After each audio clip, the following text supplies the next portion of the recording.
है ये, और जितना अच्छी पोस्ट पे काम कर रहे हैं और जितना अच्छा इनका वक्तव्य है, मैं आपको बताना चाहूंगा कि ये बीएसपी के एक ऐसे पिलर दिल्ली में बन चुके हैं जो कि प्रोग्राम करने में और लोगों को जोड़ने के लिए सबसे ज्यादा जाने जाते हैं। मैं इनके बारे में एक चीज और बता दूं कि हैदरपुर में जो मूर्ति टूटी थी डॉक्टर बी.आर. अम्बेडकर की, उसमें इन्होंने बढ़ चढ़ करके काम किया था।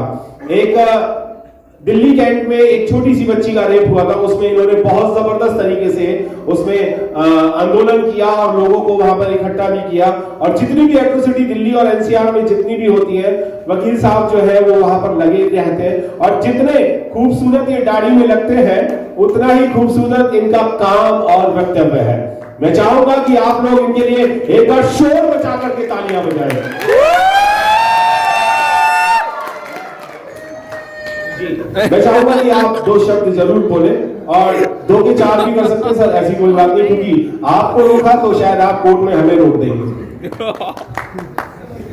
धन्यवाद मिलिंदर जी। मिलिंदर जी मेरे दोस्त हैं, इसलिए मेरे बारे में वो ज्यादा बोल देते हैं। सबसे पहले तो मैं धन्यवाद करना चाहूंगा जो हमारे मीडिया एसोसिएशन है और इसके प्रेसिडेंट मिस्टर बलविंदर जी, सुनील आगे जी, राजकमल जी और मिलिंदर जी, और जितने भी मीडिया साथी और यहाँ पे मौजूद हैं, मैं सभी का बहुत बहुत धन्यवाद करना चाहता हूँ कि आपने मुझे मौका दिया यहाँ पर बोलने का। और इन्हीं के साथ एक शख्सियत और है मंच के ऊपर, जो नरेश सिद्धार्थ जी हैं, जो बहुत लंबे टाइम से समाज के अंदर दिल से काम करते हैं। कोई भी ऐसी जगह नहीं बचती दिल्ली के अंदर या दिल्ली से बाहर जहां मैं उनको नहीं देखता हूं।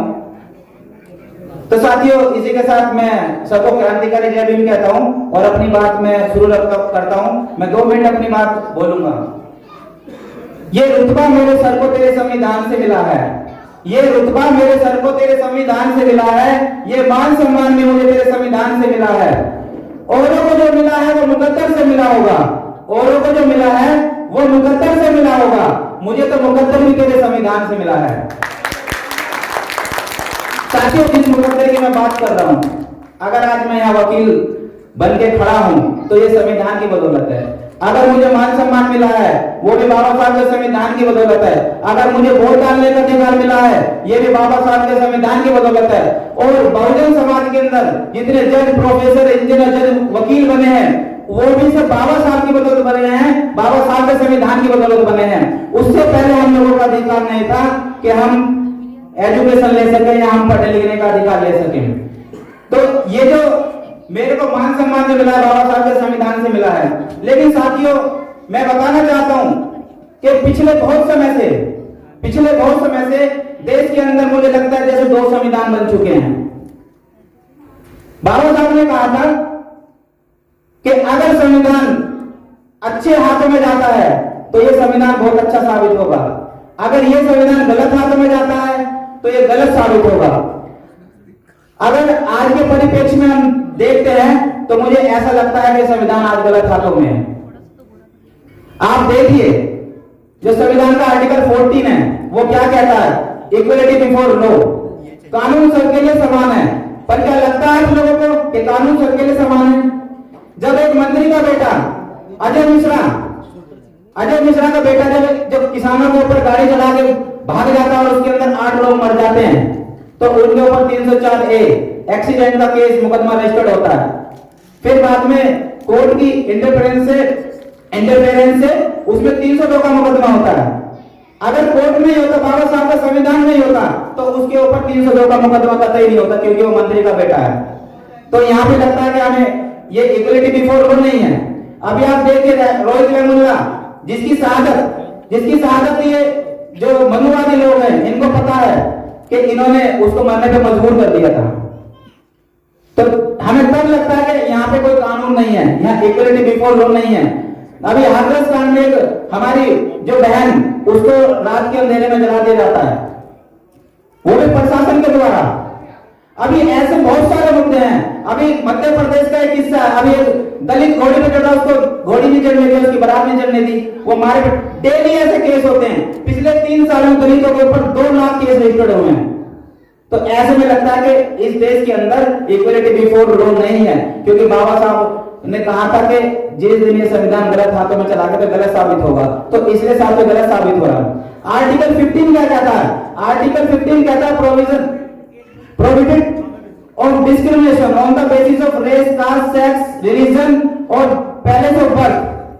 हम किसी के साथ भेदभाव नहीं कर सकते जाति, धर्म और बर्थ के स्थान के नाम पर। लेकिन अब आप देखें इस देश के अंदर अभी जो हमारे बलविंदर जी हैं, अभी एक चर्चा की थी उन्होंने कली कि एक जो महिला है जो खाना बनाती थी हॉस्टल में, उसका खाना, उसके हाथों से खाना खाने के लिए मना कर दिया लोगों ने, उसके हाथ से खाना खाने से मना कर दिया। तो आप देखिए कि वो कहते हैं कि जाति के नाम पे हम भेदभाव नहीं करेंगे, लेकिन जाति के नाम पे पूरे देश के अंदर भेदभाव हो रहा है। मुस्लिमों के साथ क्या भेदभाव होता है? मुस्लिमों को यहाँ से भगाने की बात करी जाती है। सिख धर्म के साथ क्या होता है? उनको आतंकवादी बताया जाता है। नक्सलियों को क्या बताया जाता है? जो एसटी होते हैं उनको क्या बताया जाता है? उनको नक्सली बताया जाता है। तो जो देश के अंदर जो कुरीतियां हैं, तो आपके सामने वो भलीभांति वो दिखाई देती हैं। आप सब लोग जानते हैं कि देश के अंदर क्या होता है। बाबा साहब ने कहा था कि मैं संविधान के अंदर आर्टिकल 323 मैं इसलिए डाल रहा हूं कि मेरे लोग आएंगे, चुनाव लड़ेंगे और वो लोकसभा, राज्यसभा में जाएंगे, विधानसभा में जाएंगे और वहां पे अपने बहुजन समाज की बात उठाएंगे। लेकिन यहां पर बाबा साहब मुझे लगता है गलत हो गए। यहां बाबा साहब मुझे लगता है गलत हो गए, क्योंकि बाबा साहब को नहीं पता था, बाबा साहब को यह नहीं पता था कि समाज के अंदर चमचे पैदा हो जाएंगे और इसी आर्टिकल का, इसी संविधान का वो फायदा उठाकर मनवादी पार्टियों के अंदर जाके वहां से चुनाव लड़ेंगे और संसद के अंदर बैठ के फिर वो तमाशा देखेंगे। बाबा साहब ने ये उम्मीद नहीं करी थी इनसे। लेकिन जो अब आप लोग देखते हैं कि हमारे जो दलित सांसद नहीं है क्या, विधायक नहीं है क्या, राज्यसभा में भी है, लोकसभा में भी है, विधानसभा में भी है, लेकिन जो बीजेपी का, कांग्रेस का और आम आदमी पार्टी के विधायक और सांसद हैं, क्या वो आप लोगों की बात उठाते हैं?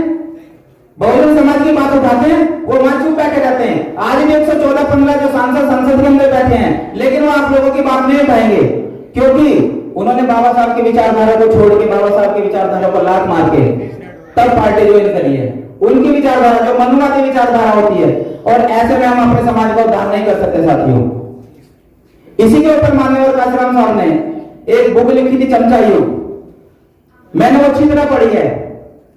तो माननीय काशीराम समझ गए थे कि जो बाबा साहब जो इनके भले का काम करके गए थे, लेकिन ये उसका फायदा उठा के ये गलत काम करना शुरू कर दिया इन्होंने। तो माननीय काशीराम साहब ने उस चीज को समझ गए कि जो चमचा युग है, जो चमचे हैं, जो समाज के सबसे बड़े दुश्मन है। क्या आज आप देखिए 70 साल देश को आजाद हो गए, 70 साल हो गए देश को आजाद हुए। अभी बात कर रहे थे कि हमारा जो सोशल मीडिया काम करता समाज का, बस हमारा मीडिया ही नहीं है। 70 सालों में हमारा मीडिया ही नहीं बना आज तक। वो क्यों नहीं बना? वो क्यों नहीं बना? आप इस चीज को भली भांति जानिए कि अभी आप देखिए, अगर सुप्रीम कोर्ट में हम जज देखें तो एक भी हमारा जज नहीं मिलेगा। सचिवालय में हमारे नए लोग मिलेंगे, जो यूनिवर्सिटी है उनके डीन हमारे नहीं मिलेंगे, जो बैंकों की बड़ी ब्रांच है उनमें हमारे लोग नहीं मिलेंगे। हमारे लोग हैं कहां? ये हमें सोचने वाली बात है कि हमारे लोग मिलेंगे कहां पे। यही मनुवाद है। 70 साल में हम अभी कहां तक पहुंचे आप सब लोग देख सकते हैं।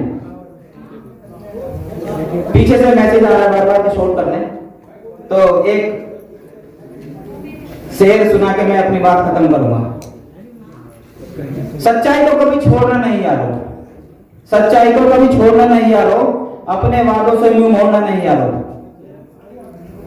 जो भूल गए हैं मिशन बाबा साहब का, जो लोग भूल गए हैं मिशन बाबा साहब का, ऐसे लोगों से रिश्ता जोड़ना नहीं यारो। क्योंकि अगर पैदा ना होता वो मसीहा तो खुशियों का सिलसिला ना होता। अगर पैदा ना होता वो मसीहा तो खुशियों का सिलसिला ना होता। बेरंग रहती है जमीन और आसमान, नीलम नहीं होता। ये देश तो कब का बर्बाद हो गया या होता यारो, अगर बाबा साहब जैसा हीरा देश में पैदा नहीं हुआ होता। जय हिंद ना होता। बहुजन समाज पार्टी ने गोकुलपुरी से जिला कोऑर्डिनेटर के लिए एक बार जोरदार तालियां। सामने